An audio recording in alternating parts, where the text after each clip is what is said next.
gente de YouTube, ¿cómo están? Mi nombre es Lalis y sean bienvenidos a mi canal. Tras las elecciones presidenciales en Estados Unidos, en esa gran contienda de varios días, donde Kanye West votó por Kanye West, donde Trump hizo pataleta porque le habían robado supuestamente las elecciones, y donde Biden salió como el gran ganador de Estados Unidos, y bueno, tampoco es que haya sido una cifra tan alta, pero igual le ganó a Trump.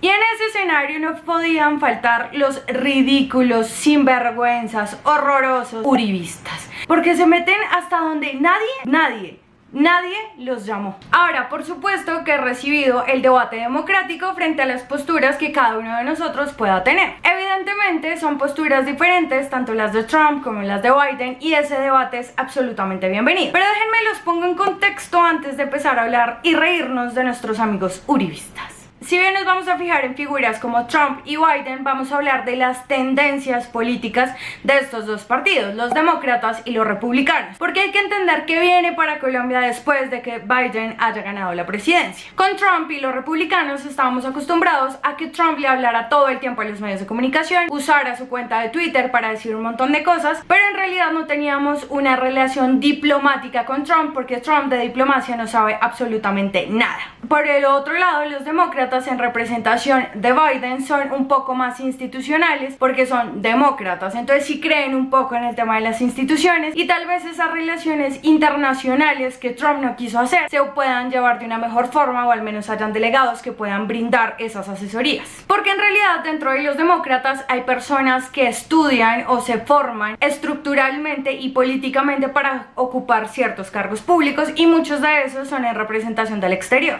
Ahora, frente a la lucha contra las drogas, Trump estaba un poco desconectado en ese sentido, pero sí se la pasaba regañando a Duque por el mal manejo que le han dado a la política antidrogas. Y acá sí voy a decir algo, porque es que Estados Unidos y Colombia va en retroceso. No hemos entendido que la política a través de la violencia, a través del glifosato, a través de la erradicación de cultivos no ha servido para absolutamente nada, porque los índices en vez de bajar están subiendo. Así que con Trump teníamos unos regaños directos hacia el presidente Duque, y tal vez con los demócratas no va a cambiar mucho la visión de esa política antidrogas, pero lo que sí va a existir es un poco más de diálogo, por lo mismo que les mencionaba en las instituciones. Y además de eso, tal vez se puedan gestar unos diálogos frente al glifosato, porque con Trump era algo que no se iba a negociar, pero tal vez con Biden sí se pueda mirar el tema del glifosato. El problema es que el gobierno colombiano es amante al glifosato. Yo creo que eso le va a detectar a María Fernanda Cabal y por eso escribe tantas pendejas. Y en este sentido, la forma de hacer política frente a las drogas es similar entre los demócratas y los republicanos, así que no creo que haya mucha diferencia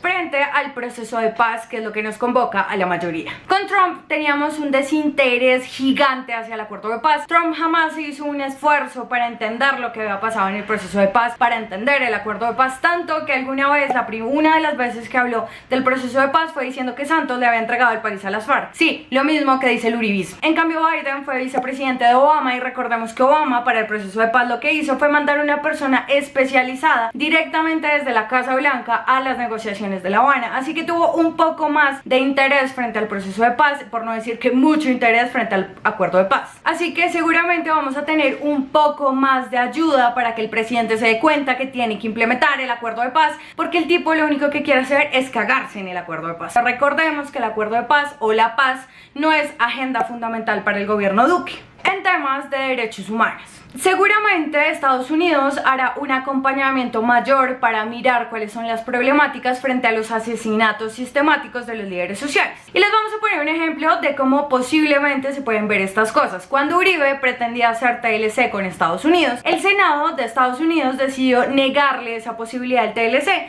ya que cuando se lo negaron le explicaban que en Colombia los derechos de los trabajadores estaban absolutamente mal. Así que él tenía que garantizar derechos a los trabajadores para poder aprobarle el TLC. No se lo aprobaron en definitiva, y después de unos años a Santos le aprobaron el TLC, porque pues evidentemente con Trump no teníamos nada de trabajadores, ni de derechos, ni de absolutamente nada, porque era racista, xenofóbico, y todo lo malo que tiene en este mundo era Trump. Ahora sí, entremos en materia. Una de las tradiciones de todos los países con Estados Unidos es que se respetan esas tendencias bipartidistas que hay en Estados Unidos, es decir, no nos metemos en sus asuntos porque eso es un asunto interno de Estados Unidos. Incluso los países que más tenían intenciones de esas votaciones no se metieron, no dijeron nada y asimilaron la democracia. Ahora todos entendieron esto menos el Centro Democrático. Y en este sentido tenemos que dentro del gobierno, incluso en relaciones internacionales, hay personas o sujetos que gestaron esas alianzas con los republicanos y con Trump. Ahora, para dar unos brizos de cambio y tener una buena relación con Biden, porque al final es Estados Unidos, para mantener unas buenas relaciones internacionales tendrían que dar mensajes positivos de que van a cambiar toda esa estructura, esas intenciones de meterse donde nadie los ha llamado. Así que los especialistas dicen que probablemente Pachito Santos tendría que salir de la embajada de Estados Unidos, porque al final la política exterior no se debe basar en intereses de unos cuantos del partido del gobierno, sino que tienen que ser representados por el Estado, y el Estado debe representar los intereses del pueblo, no del uribismo. Vean, una de las cosas más graves que hizo el embajador, es decir, Pachito Santos, es lo que denuncia el mismísimo expresidente Juan Manuel Santos, donde dice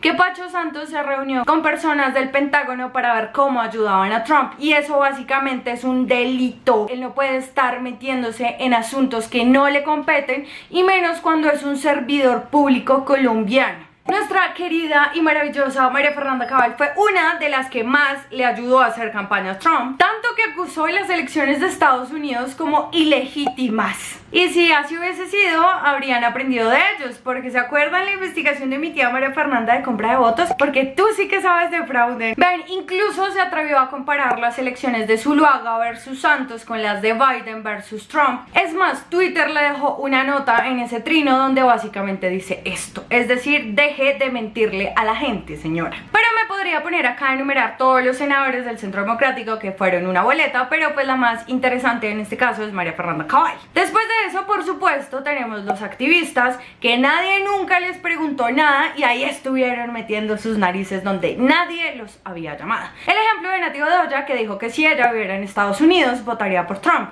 Gracias, pero nadie de verdad te preguntó. Por el otro lado tenemos al famosísimo Miguel Polo, que es famoso básicamente por decir estupideces, y en este caso hizo la comparación o el análisis más horroroso que yo he visto en lo que tengo de vida. Luego, por supuesto, se las dio de digno, de gringo, a decir que su familia vivía en Estados Unidos y que habían votado por Trump. Lo que no entiendo es esos 2 de IQ que tiene Miguel Polo, porque es que Miguel representa todo lo que Trump odia, todo lo que la política de Trump se basa en contra. O sea, no entiendo cómo una persona como Polo realmente puede ser tan lameculos del uribismo y sobre todo de Trump, que además a Trump le debe valer verga Miguel Polo. Y por otro lado, por supuesto, tenemos a los periodistas uribistas, que no tienen los pantalones de asumir que son periodistas del gobierno. Vamos a escuchar a esta eminencia del periodismo colombiano. Los periodistas deberíamos aprender a no ser como él. Tendría que ser un acto muy grande de caballerosidad de Joe Biden, de decir, hombre, yo no quiero un dolor muy grande en este país, un struggle muy grande en este país, y voy a conceder, porque del lado de Donald Trump va a sacar toda la batería legal para hacer de esto algo mucho más lento y subirse a la presidencia de Estados Unidos, si él considera que no lo han tratado de una manera justa, como algunos analistas consideran que no lo ha tratado de alguna manera justa. Vamos a hablar de eso en instantes. Ni siquiera sé de qué habla este man, y además después salió a decir que estaba fuera de contexto, que él no había intentado decir eso, y es como, amigo, ¿de verdad?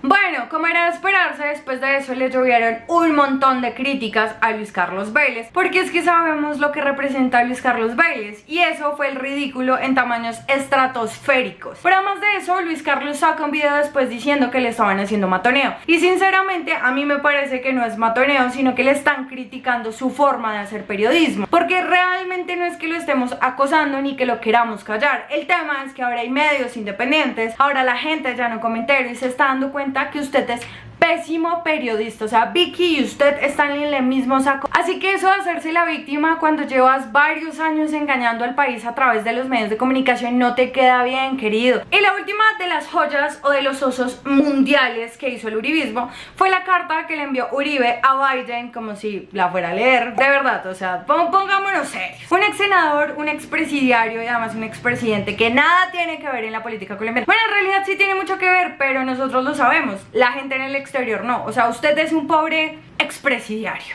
Y se pone a mandarle una carta donde le tira línea a Biden de lo que debería hacer. Yo me pregunto, este señor, toda la plata que se ganaron quitándole las tierras a la gente, presuntamente, ¿por qué no usa esa plata y se va para Dubái o con sus negocios o con lo que haga? Váyase y deje de joder. En fin, con esto lo único que quiero que vean es que el Centro Democrático no entiende nada sobre política exterior. No tienen ni idea de cómo funcionan las relaciones diplomáticas decentes. Metieron sus narices donde nadie los había llamado y ahora se tienen que enfrentar a varios problemas. Yo sé que el gobierno Duque ha sido uno de los peores gobiernos, pero debo decir de verdad que quienes integran el Partido del Centro Democrático son una vergüenza internacional. Así que si usted es del extranjero, por favor discúlpenos, porque no todos los colombianos somos como Miguel Polo, gracias a Dios, y no todos los colombianos o las colombianas somos como Natalia Bedoya. Hay personas que seguramente tienen muchísimo más IQ que este par. Así que, en fin, no siendo más, gracias por ver este video. Recuerda que te puedes suscribir acá abajito, darle like, todo eso, compartir el video y nos vemos en una próxima oportunidad.